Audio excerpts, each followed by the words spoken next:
Jakiunde Akademiak antolatuta, Javier Agirre-Sarobe argazki zuzendaria eibartarra izan da Mondragon Unibertsitatean. Jakiunde Euskal Herriko Zientzia Akademia eta Letren Akademia da. Dauka ardura, hain zuzen ere, lehen aipatu dituan zientzia, letra eta humanitate kontuetan jardunak egiteak eta gizartean zabaltzea ere, ez bakarrik jakituria, baizik eta baita ere jakin mina ere, bia zabaltzea.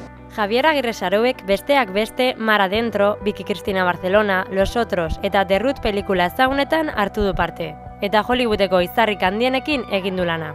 Para mí, Milos Forman es la humanidad absoluta, es tener un compañero divertido, gracioso, muy humano, con un talante extremadamente generoso. Milos Forman me ofrece la película y yo le digo que sí, y me dice, si no has leído el guión, y yo le digo, Milos, no hace falta, confío absolutamente y sé que vamos a hacer una gran película.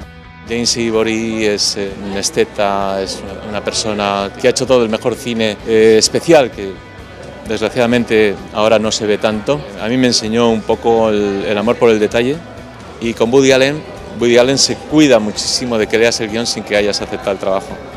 Esos han sido, por decirlo así, los dos únicos casos en los que me he entregado una película sin saber qué es lo que iba a hacer.